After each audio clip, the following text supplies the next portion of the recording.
Ever wonder what lies beyond the world where your favorite slime, Rimuru Tempest, goes about his day? Finally, the cosmology video in the Tensura world you guys have been asking for. We're talking multiple realms of existence, a multiverse crafted by a literal dragon god. That time I got reincarnated as a slime isn't just about one slime in one world, it's about gods, demon realms, parallel universes, and even a place ominously called the end of space and time. Today we'll break down the cosmology of Tensura, every plane of existence, every quirky pocket dimension, all based in the official light novels, from the lofty heights of the Heavenly Star Palace, the depth of an endless hell, from Ramesses' 100th floor Labyrinth to the promised land of souls. We've got a lot to cover, and I will say I do not do power scaling, so don't expect anything of that from me. And I will talk a lot about the overall build of the cosmology. There will be no sizing or pixel calculations from me. Let's start at the center of it all, the Cardinal World, also known as the Central World. This is Rimuru's home universe, the main physical world where most of the story unfolds. According to lore, it was the very first world created by the great dragon god Veldanava,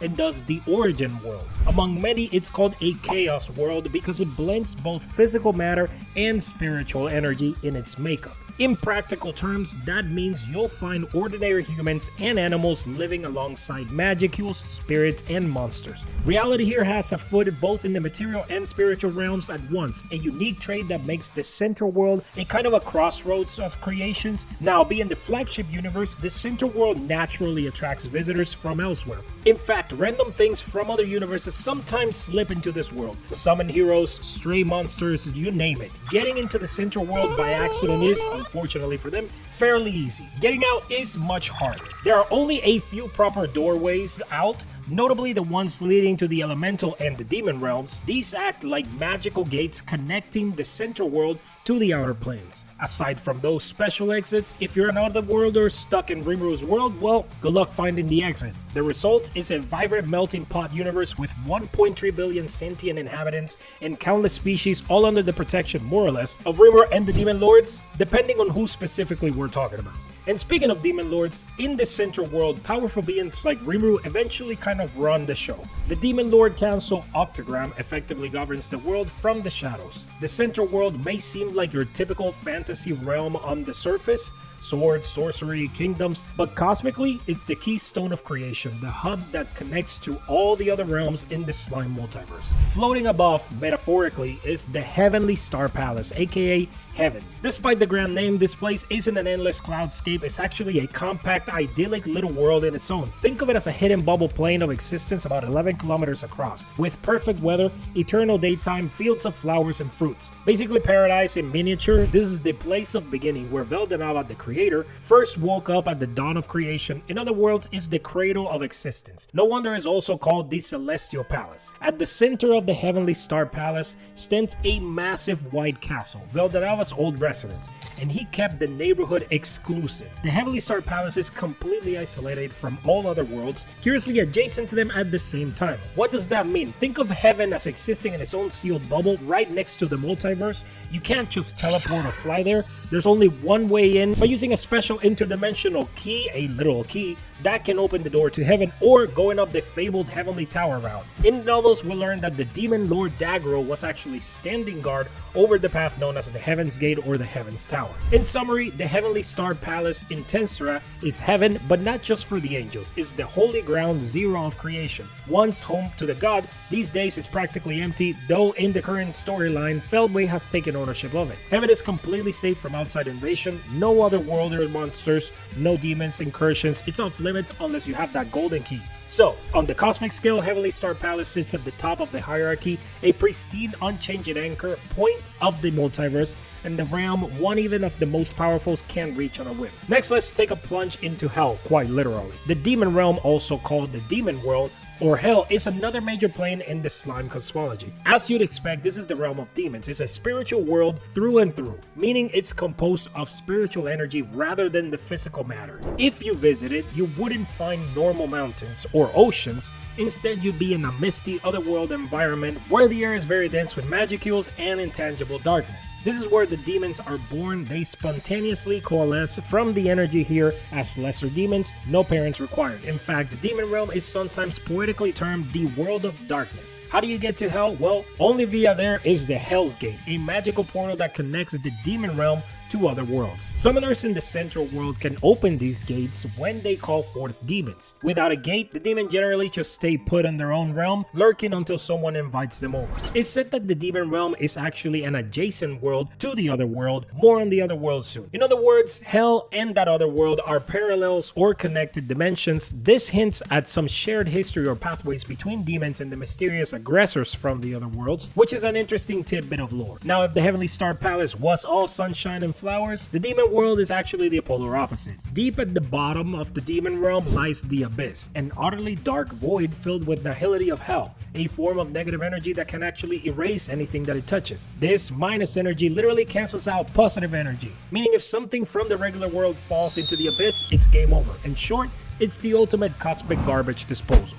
The demon world therefore sits at the dark underbelly of the cosmos. It's ancient, born of creation, and ruled loosely by the primordial demons, the most powerful of demon kind. In fact, you could say the demon world is their home turf, and when they own it collectively. So when Rimuru chats with his buddy Diablo, a primordial demon himself, remember that Diablo originally spawned in this very hellish realm before even being summoned to serve a slime. The demon world is a crucial piece of Tensura's cosmology, providing all of those summoners with demon lords with their infernal allies. It's literally hell, but in the best way possible for story material. On the lighter side of things, let's visit the realm of greater spirits, also known as the elemental realm or spirit world. This is basically the heaven for elemental spirits, a spiritual world that is to elementals what the demon realm is to demons. In other words, it's a whole dimension made out of spiritual energy where beings like Ifrit, the fire spirit, Sylph, the wind spirit, and other classic elemental entities are born reside. If you're picturing some mystical plane full of swirling firestorms, endless skies, and floating islands of rock, you might be on the right track. Everything here is composed of magic and elemental essence. The elemental world doesn't usually interact with the physical realm directly. In fact, the only official doorway to this realm is the dwelling of spirits, a special place in the central world. Those who have watched the anime or read the early novels might actually recall Ramirez, the fairy demon lord, guiding people to the dwelling of spirits to contract with elementals. That sanctuary acts like a portal to the elemental world, allowing greater spirits to come forth and meet would-be summoners outside of that.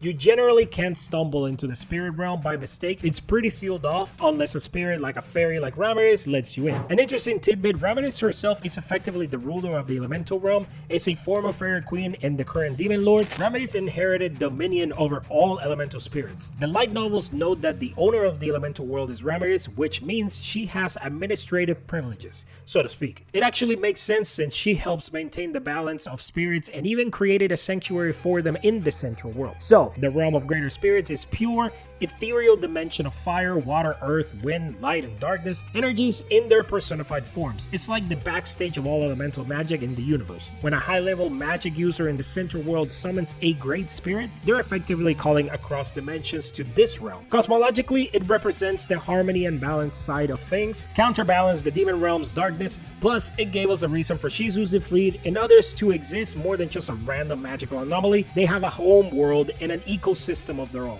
In the grand design by Beldanava, the elemental realm ensures that life-giving elemental forces are available to all worlds, assuming someone like Ramirez can broker the introduction. Now we dive into something entirely man-made, or rather fairy-made, which is Ramirez's Labyrinth. This isn't a naturally occurring realm created by the gods, but a bespoke dimension that Demon Lord Ramirez cooked up in the basement of Rimuru's nation. If that sounds weird, well, it is. Remember, Ramirez in the light novels and recently in the anime, she fulfills that title by constructing a 100-floor dungeon within a separate space. Think of the Labyrinth as a pocket reality, a sort of magical sub-universe within its own rules, stitched into the central world like an extension. You enter through a cave in Tempest, but once you're inside, you've left normal world and you're in Ramirez's domain. So what's the structure of the Labyrinth? Well, the novels describe it as essentially an inverted pyramid underground with floors, one being extremely large and each deeper floor getting smaller and more challenging. Ramirez had a limit of 100 floors due to her own magical capacity,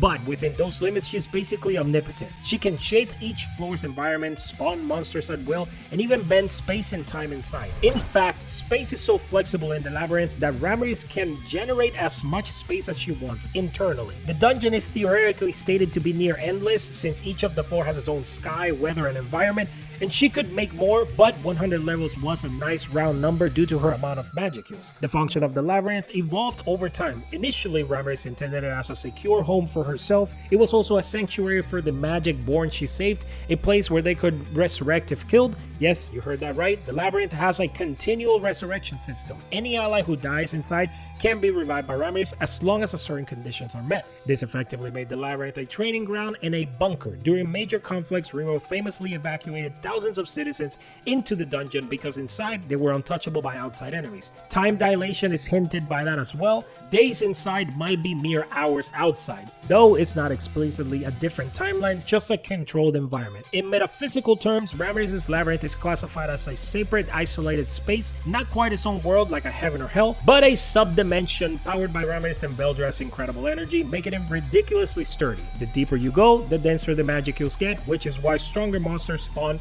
on lower floors naturally. It's an elegant ecosystem or an underground fantasy theme park depending on your point of view. From a cosmology standpoint, the labyrinth shows that even mortals or lesser deities like Ramiris can create new spaces giving enough power. It's a microcosmos of the larger world with its own day-night cycles and its own guardians, but canonically it's important. The labyrinth becomes a linchpin in battles, essentially a fortress that the enemy cannot penetrate unless invited, for the most part. So while it might not be a natural realm, we must include Ramiris' labyrinth in the cosmology of Tensura because it's now a permanent, significant pocket world connected to the central world. Tensura isn't just dealing with one fantasy world, it acknowledges there's multiple parallel universes out there. We know this because characters like Rimuru and Otherworlders actually originated from different Earths. Rimuru himself was a Japanese salaryman from a modern Earth, but he's not the only human summoned.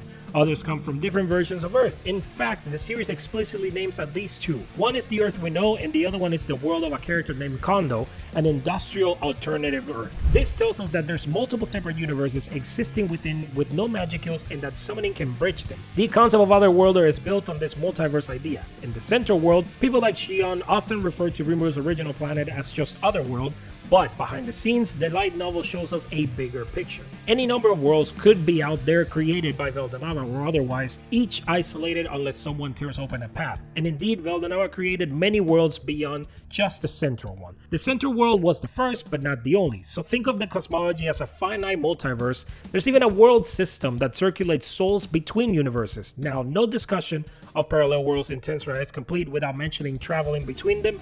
Usually it's hard. Enter Velgrind, one of the true dragons. During an intense battle with Feldway, he used an ability called Chronosaltation on Velgrind, which is a fancy way of saying he yeeted her across space and time into another dimension. This technique banishes the target across time, space, and other worlds and strands them there. Velgrind got flung far away, and with her ability trying to search for Ruder's soul's fragment, she traveled into a parallel future. This incident proves that right there might be, with overpowered abilities, the ability to jump between universes in Tensura, or even toss your enemies into a random alternate future. Rimuru himself would later experience a similar banishment, which we'll get into next. So, the non-parallel universes include at least the central world, multiple Earths, and whatever other unnamed worlds have been referenced. Granted, this all comes from the definition of what worlds are, because the central world, as we have seen, is a map of the specific land where everyone lives, and every other plane of existence has been called a world as well. So the author could be playing loose with the meaning of the word world, or it really is just multiple universes. I prefer to think of it in that case, but we have no official confirmation. Now we venture into the territory that sounds like pure science fiction, the end of space and time. What is that, you ask? It's exactly what it sounds like. The literal end point of the universe. A place at the boundary of the future where everything has died out and even time has ground to a halt. In the Tensura light novel, Rimuru actually ends up in this void for a brief harrowing moment. This happens during the climactic battles with Feldway and the forces trying to resurrect the ultimate being. Feldway, using Chronosaltation, banishes Rimuru across time and space. Imagine waking up billions of years in the future when the stars have all burned out, the universe has literally ended, and you're just there, alone in a silent void. That's what Rimuru and Ciel experience in the novels. This describes as the other side of time, a place beyond the flow of time. In practical terms, time doesn't even pass there because there is no timeline left. It's like being stuck in the pause screen of existence. The only thing present there were Rimuru, Ciel, which exists inside Rimuru, and infinite nothingness. Now, how do they escape? Specifically, what they did was they leveraged Rimuru's immense energy, his nihility collapse, to recreate a path back to the present. Cosmologically speaking, the end of space and time is a boundary condition of the Tensura multiverse. In any case, very few things ever see this place. Feldway only weaponized it as a desperate measure to remove Rimuru. Ironically, dumping Rimuru there only made him stronger in the end. Now, shifting gears, let's talk about the Otherworld. Not just a generic term for any other world, but a specific place in Tensura's cosmology. Otherworld is essentially a cosmic prison. This demi-spiritual world overlaps with the spiritual planes, like the demon and the elemental realm, sitting as a parallel dimension that surrounds or encloses other worlds. If the center world is the stage, the other world is basically like the backstage scaffolding. So who's imprisoned there? Ivarash, the world-destroying dragon. This other world was essentially used to seal away Ivarash, an insanely powerful dragon. Over countless years of confinement, Ivarash's overflowing magicules have completely saturated the other world, turning it into a bizarre, hostile space. There are no planets or ground as we know it. The environment is akin to outer space. Zero gravity, no up or down. Instead of planets, you have floating masses of super dense magicule ore, strong as magic steel, drifting about in a vast void. It's like an asteroid field of magical energy, but these chunks have gravity of their own. The former inhabitants, we'll get to them, build their bases on those chunks to live somewhat normally. The phantom race originates here. The phantoms, being an intelligent being who once lived in other worlds, being stuck in the other world with limited resources, they turn into a race of cruel, cunning invaders who could possess others and infiltrate worlds. The likes of Feldway, Obera, and other top lieutenants in the late novels are the phantom race, being who long ago lost their original bodies and took on spectral forms. It's implied that the phantoms mutated from other life forms due to the other world's conditions. For example, phantoms might have originally been angelic or spiritual beings that, after being sealed in that harsh void, over millennia they built a rigid society with a hierarchy under a phantom king being Feldway. Access to the other world, fortunately, is limited. Similar to Hell, it's connected via special gates. One more fascinating detail, the other world is huge, reportedly bigger than Earth's universe. That means it could envelop other worlds. In fact, phantoms use the other world as a strategic highway to attack multiple worlds from behind the scenes. They travel through the void, pop into a target universe, cause havoc, and retreat. The only place they couldn't reach was the Heavenly Star Palace. We just covered the phantom race from the other world, but they weren't alone in there. The Insectars and the Cryptids. These two are closely related. In fact, one came from the other, and both ultimately owe their existence to Ivarash. First up, the Cryptids. In Tensura, these are a race of phantom beasts born from the magicules of Ivarash. Think of Ivarash as a leaking nuclear reactor of magicules. The fallout gave rise to living creatures. Most Cryptids are mindless primal beasts, ranging from mammals-like critters to insect-like horrors. They spawn asexually from concentrated magic and spend their lives fighting each other in the otherworld void. When too many Cryptids swarmed, even the scheming phantoms and the Insectars had to call a temporary truce to beat them back, because you can't negotiate with a giant magical kaiju who wants to eat you. Now, cryptids rarely become intelligent, but a smart cryptid can attain a humanoid form and power rivaling a demon lord. And indeed, one cryptid did become very smart, an insect-type cryptid named Solanus. Here's where the Insectars came into play. Insectars are basically a subspecies of cryptids. All modeled after insects, think of a giant beetle warrior and a wasp zombie. Solanus was a unique intelligence insectoid cryptid who got a special honor. He was raised by Veldanava himself in ancient times. Solanus, brimming with power and perhaps Veldanava's blessing, basically became the progenitor of the Insectar race. He learned to split his essence to create more of himself, specially cloning and propagating an army of intelligent insects. Over time, those became the varied Insectar species, Insectars being different from the cryptid beasts because they operate like a hive or a kingdom. They're born for combat, tough exoskeletons, extreme strength and speed, and they do have brains. So unlike the wild cryptids, the Insectar form organized forces. After exploring all of these worlds and dimensions, let's address one more ethereal concept: the Promised Land. This isn't a physical location like a continent or a separate dimension you can just travel to with magic circles. It's more of a metaphysical destination, essentially the afterlife in Tensura's cosmology. There are some theories that the Promised Land is the end of space and time, that souls are being gathered there to wait for Veldanava's return to essentially reset the world to what he originally wanted, but no proof of this info yet. From a more grounded perspective, the Promised Land serves as a comforting concept for characters, Shizu for example, example, might hope her soul finds peace there rather than being reborn to suffer again. It's essentially Tensura's version of heaven,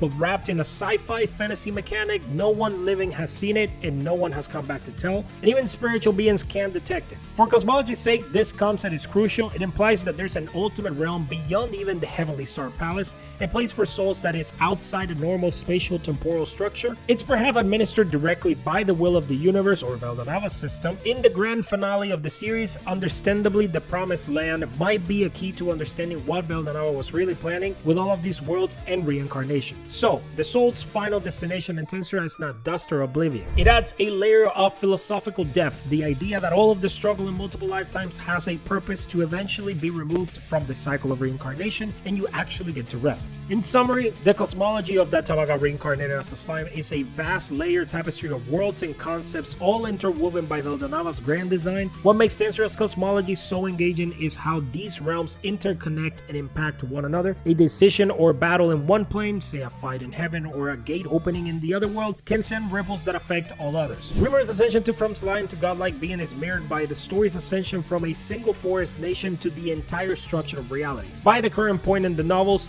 we see that protecting one's town means understanding and sometimes traveling through multiple dimensions. Each component we discussed has played a role in Rimuru's journey, whether it's foregoing spirit contracts with the elemental realm, making allies of demons with the demon world, sheltering friends in a dungeon through ramblings, fending off interdimensional invaders in the other world, or coming to grips with the will of the creator god heaven at the end of time. It's all one grand puzzle, and every piece adds to Rimuru's legend. And there you have it, the complete cosmology of Tensura in a nutshell.